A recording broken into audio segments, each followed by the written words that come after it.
Bagong coverage para sa mga senior citizens at persons with disability, members ng PhilHealth. Ating alamin kasama si Dr. Israel Francis Pargas, Senior Vice President ng Health Finance Policy Sector ng PhilHealth. Doc Ish, magandang tanghali po sa inyo. Magandang tanghali, Ms. Ninya, magandang tanghali sa lahat ng ating tagapanood at tagapakinig. Una po sa lahat, ano po itong magandang balita tungkol sa bagong coverage ng PhilHealth para po sa mga senior citizens at PWD members nito? At kailan po ipapatupad ito para sa ating mga kababayan? Well, in response po sa mga requests and of course sa instruction na rin po ng Kongreso, ay pinag-aaralan po natin ngayon kung mako-cover po natin yun pong mga tinatawag na prescription glasses, yun pong mga assistive devices like wheelchair, crutches, cane, or walkers. At ito po sa ngayon ay nasa ilalim ng pag-aaral natin, including the financial impact analysis. And hopefully po, ito ay maipalabas din natin bago matapos ang taon at maging epektibo sa simula ng taong 2025. At ito po would cover for all those who would actually need the prescription glasses and of course the assistive devices. Doc Ish, ano po yung nagtulak sa PhilHealth para ipatupad na sa susunod na taon ang mobility aids at itong mga prescription glasses para sa senior citizens at PWD members ng PhilHealth? Yes po, Asek. Magandang tanghali din po. Well, ito naman po is of course in response to the request of our members and of course sa request din po ng ating Kongreso na kung maaari ay makover na rin po natin. This is also aligned with what is written in the Universal Healthcare Act that we need to provide a comprehensive benefit package to all our members. So, kaya po ito ay pinag-isipan na rin natin at pinag-aaralan sa ngayon na kung maaari ay makover na rin po ng PhilHealth. Gaano po ba kahalaga itong mobility coverage para sa mga senior citizen? At may detalye na po ba kung ano po kabilang sa coverage ito sa susunod? Ano-ano po yung mga kabilang sa coverage na ito sa susunod na taon? Bukod po dun sa nasabi niyong mga wheelchair. Yes. Well, Ms. Ninya, wala pa po tayong detalye. Ngayon po ay nasa process of development pa tayo ng benefit packages. And so, yun po, wala pa po akong masasabing detalye sa ngayon, including kung ano po yung mga services na pwede po nating ibigay para po dito sa benefit po na ito. Doc Ish, gaano naman po kalaking epekto sa pang-araw-araw na buhay ng isang tao kung hindi maitatama yung mga refractive errors ng ating mga mata? Actually, napakalaki po ng magiging epekto nito kasi kung tutuusin po ma'am ngayon, meron na po tayong coverage for low vision glasses para po dun sa ating mga children with disabilities. Meron na rin po tayong coverage for assistive devices like wheelchair, dun po sa ating mga children with disabilities, yun po halimbawa may mga cerebral palsy and all. So talaga pong ito ay nakakatulong sa kanila, unang-una sa kanilang mobility at pangalawa para po maging productive members of the country na rin po sila. So lalong-lalo na po kung ito ay yung ating mga medyo nakakatanda or yung mga ating persons with disabilities and even those who would actually need these services. Kasi it would provide them, one, confidence, second, it would really provide them the assistance to move easily and to have more mobility. And yun na nga po, it would also provide more productivity para po sa kanila. Doc Ish, marami din po sa mga middle-age group na mga kababayan natin ang may vision problem. Posible din po kaya na maisama sa coverage na ito ang mga hindi senior o PWD sa mga susunod na taon? Ms. Ninya, hindi ko po marinig. Pakilakasan lang po. Okay, ulitin ko po yung tanong, no? Marami po rin sa ating mga middle-age group na mga kababayan ang may vision problem. Posible din po kaya na maisama sila sa coverage na ito, bukod pa sa mga senior o PWD sa mga susunod na taon? Yes, actually, Nina, this is not just limited for seniors or for persons with disabilities. Pero ang pinaplano po natin is para po dun sa lahat ng mga ngailangan, para po dun sa lahat ng meron pong magiging prescription ang mga doktor, nakakailanganin daw po nila itong eyeglasses na ito o itong assistive devices. So hindi po ito limitado sa ating senior citizens lang or those persons with disabilities.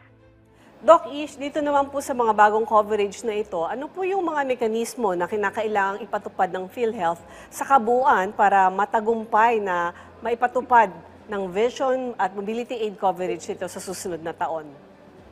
Well, opo. Siyempre, kailangan po natin unang-una malaman yung mga tamang costing nitong mga devices na ito. Kung meron na pong accepted standards of care or guidelines, ganun din po ay pinag-aaralan natin kung paano natin ito maibibigay. Kasi, siyempre, alam naman po natin na ang PhilHealth is sanay po doon sa pagbabayad ng mga inpatient or confinement cases. But this time, this will cover devices. So, kailangan din po nating pag-aralan kung paano po natin ito maibibigay. At syempre, ang isa po sa pinaka-importante rin is to check on the financial impact analysis because hindi po ito one-time benefit lang. But once ibinigay po natin, tuloy-tuloy na po natin itong ibibigay. And so, we have to check kung ano po ang magiging epekto nito sa ating finances if we can actually sustain such benefit in all years to come. So Doc, ano-ano naman po yung mga benepisyong napalawig ng PhilHealth sa taong ito? Unang-una po, nakapag-rationalize na po tayo at nag-increase ng ating benepisyo para po dun sa severe type of pneumonia from 32,000 to 90,000. Para po dun sa mga stroke is from 38,000 to 80,000 pesos. Ganon din po, nito pong Mayo, ay nagpalabas nito pong Pebrero ay yun pong ating around 9,000 case rate packages. In-increase po natin across the board ng 30%. Nagpalabas din po tayo ng benepisyo para doon sa mga kabataan na 5 years old and below na meron pong severe acute malnutrition. Ganon din po yung ating mental health package. And recently po ay itinaas natin yung pakete ng dialysis to cover 156 sessions or buong taon na coverage to 4,000. And ngayon po, itataas uli natin siya to 6,350. Ganon din po ay naaprubahan na po ng board na yun pong ating coverage for severe dengue ay maitaas po natin to around from 16,000 to 47,000 pesos. And just recently, actually po, nitong linggong ito lamang, ay naaprubahan na rin po ng Benefits Committee of the Board na tanggalin na po yung polisiya, no, tinatawag natin na single period of confinement. And hopefully po ngayong Biyernes ay maaprubahan po ito ng Board and Bank. Okay, sa ibang usapin naman po, may tanong po si Noel Talakay, Doc Ish, ng PTV. Inirekomenda ng PhilHealth Benefits Committee ang pagpapatigil dito po sa single period confinement. Pakipaliwanag na po kung anong ibig sabihin ng single period confinement. Applicable daw po ba ito para sa lahat ng sakit? Yes. Ninya, yung pong single period of confinement, yan po ay isang polisiya ng PhilHealth na kung saan kapag ikaw ay na-hospital or na-admit for the same illness within 90 days, ay hindi na po siya mababayadan. So halimbawa, ikaw po ay na-confine ngayon ng typhoid fever. Tapos po, after 2 weeks, na-confine po kayo for the same illness, typhoid fever, hindi na po mababayadan yung pangalawang pagkaka-confine for typhoid fever. Pero kung na-confine kayo nung una ng typhoid, yung pangalawa, na-confine kayo ng pneumonia, mababayadan po yun pareho. So ngayon po, kung talagang maaprubahan na po ito ng board ng PhilHealth, ay matatanggal na po natin ito. So kung may mako-confine po of the same illness within 90 days, mababayadan na po natin sila pareho. At ito po ay hindi lamang sa mga ilang sakit, kundi sa lahat po ng sakit na kino-cover ng PhilHealth. Doc, sunod na tanong po ni Noel Talakay ng PTV. Ano po ang napag-usapan ng PhilHealth Board of Directors sa unang pulong na nasabing hakbang ninyo po? So yun na nga po, doon po sa Benefits Committee of the Board ay irerekomenda po to the Board na matanggal na or i-lift na po natin yung single period of confinement. So sa Benefits Committee of the Board po ay inaprubahan na ito na matanggalan at ngayon pong Biyernes ay i-present natin sa Board and Bank at sana po ay maaprubahan din ito.